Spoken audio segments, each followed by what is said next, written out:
Ben Simmons. Okay. Come on, man. Hey, they woke up. Come on, man. Okay. Let's go home. Let's go home, ladies and gentlemen. Let's go home. Let's go home. Let's go home. Oh, yes, indeed. Okay. Listen, that made me take the headset off. Come on, man. Time to go home, man. Oh, my God. Let's go home. Let's go home. Let's go home. Let's go home. Let's go home. We're getting out of here. Take your jackets off. Let's go home. That's what I'm talking about. That's what I'm talking about. Kevin Hart. Come on, man. Okay. Stop it. Stop it. Stop it. You got it. You know what? Well, Dan played pro football. If he does this, though. Without a doubt, the Philadelphia 76ers are definitely one of the biggest puzzles in the NBA because on one hand, you have a team that's already capped out. You have a team that is built completely from top to bottom, and they are not the type of team that stagnates. This isn't a team that is just going to give you the same product year after year. They actually do a decent amount of tinkering if something doesn't work out. But this past offseason is actually one of those examples. We saw them see Jimmy Butler walk away in free agency, and I know they offered him a contract, and Jimmy Butler didn't want to re-sign with them, which pretty much sucks considering the fact that you gave up Robert Covington and Dario Saric in order to acquire him. But Dario Saric ended up signing with Phoenix as a free agent anyway, so it doesn't really matter. But I digress. The fact of the matter is, the 76ers this year clearly aren't really striking fear into their opponents' hearts, and there's beginning to be some glaring holes within the core, and I brought up some of these glaring holes in the past. Now, don't get me wrong, I'm not saying the 76ers suck by any means. They're a mere 3 games behind second place in the Eastern Conference, which I also, by the way, I don't think anyone's going to take first place away from Milwaukee. They're just on a tear, but reasonably so. We could see them go from 5th place to possibly 7th place or as high as 2nd place. It really depends on how the rest of this year shakes up for them. But we already know it's January and the trade deadline is less than a month away. It's on February 6th, 2020. Make sure you have my notifications on, guys. We're going to have a crazy trade deadline special for you that day. And the rumors are starting to get kind of crazy, and I'll tell you what I'm talking about in just a moment, because guys, I really have to make this announcement before we get to this content because it has to do with my channel. I've been getting hit with copyright claims once again. My last 6 videos got claimed, which suck, by the way. That really sucks. I can't tell you how much it sucks to get copyright claimed, by the way. It's like writing a 15-page essay and then turning it in, and then your buddy, another student, gets the credit for the work you did. That's how it feels to get copyright claim. But anyways, if anything was to happen to this channel, guys, I will be uploading my content to Instagram TV. It's also at TheFlightMike if you want to check it out, which is the same as my TikTok page and my Twitter page and my Facebook page. Finally, if you like my content and you would like to see me make NFL content, please check out my NFL channel. It's called Microphone. I'm going to leave a link to it in the description down below. It's the very first link you see. Now, the other day, I'm just chilling at home, and I see this little YouTube notification, and it's my buddy Get Like Coop, and I have this guy's notifications on. Him and I go back. We've started YouTube together for the past 10 years, and I saw him saying the 76ers want a huge star, and Ben Simmons might go to the Warriors, and I'm thinking, nah, there's no way this could happen, bro. Like, you're tripping. I literally texted him and I said, yo, you are tripping. There is no way Ben Simmons could ever end up on the Golden State Warriors. The Sixers are clearly way too invested in him, but I'm going to give you a little bit of a dose of reality here, and this is going to blow your mind a little bit. Ben Simmons has not been that great. As a matter of fact, I know 76ers fans are going to want to burn me at the stake for saying this, so I am prepared for you guys to come at me. Now, look, before I get started, Ben Simmons has a PER of 19, which for his career, his PER has been 19, which is a good player efficiency rating. He doesn't suck. He's not terrible. He's not taking anything away from the team. But I'll give you another couple of statistics. I'm going to show you his stats just pop it in front of the screen for you guys so you can see what I'm talking about.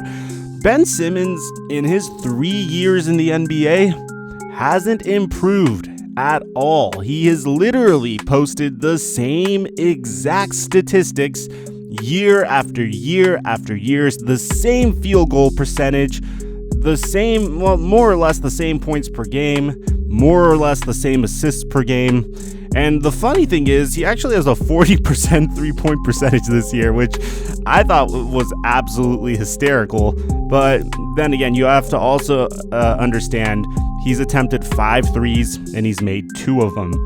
And the fact that he is stagnating is what really troubles me, because you have to understand that the Philadelphia 76ers currently have to make a choice between 2 types of offenses. They're kind of stuck between 2 types of schemes that they're trying to run.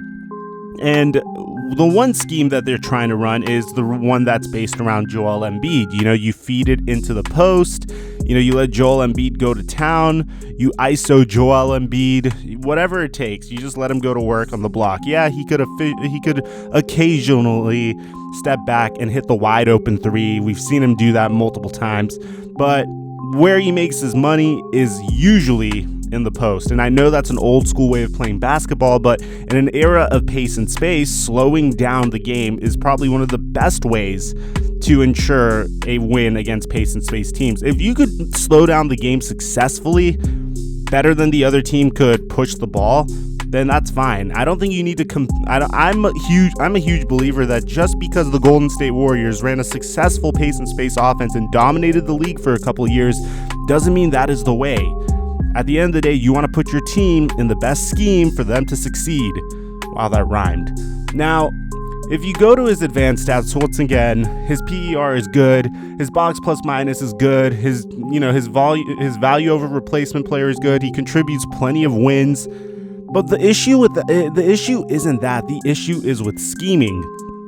And the thing that's really bad is Ben Simmons as your point guard. I know he's unofficially the point guard, or, you know, you play him at small forward, but he's really the point guard.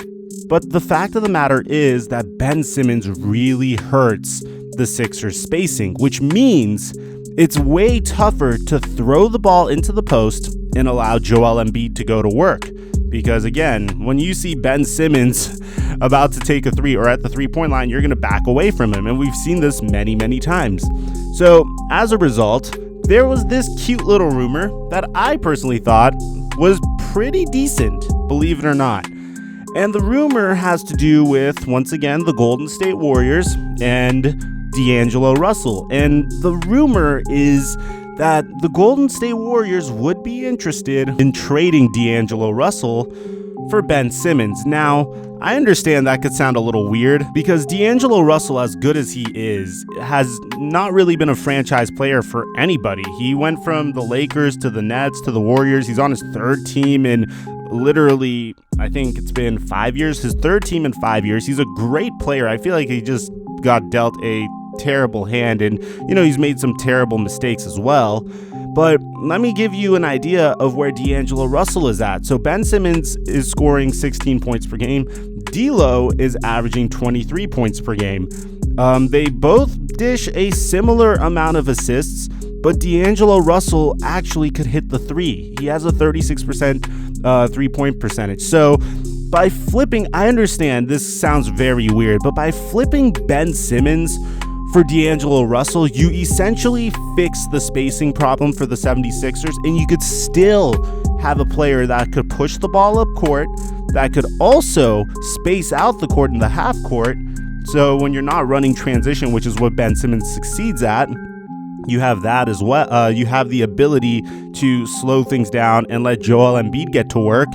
And then most importantly, you finally have a guy that could hit the 3, which is something that's been driving, I could imagine, that has been driving Sixers fans a little crazy. Now, let me tell you why this could work, and let me tell you how this could not work. If Ben Simmons gets traded to the Golden State Warriors, it means the Golden State Warriors need to find a new home for Draymond Green. And the problem with this is Draymond Green literally signed a brand new contract extension and it hasn't even kicked in yet. That's the disturbing part. If you think about it, he signed this brand new contract extension that should keep him locked up until 2026, which is terrible considering the fact that Draymond has not played well at all this year.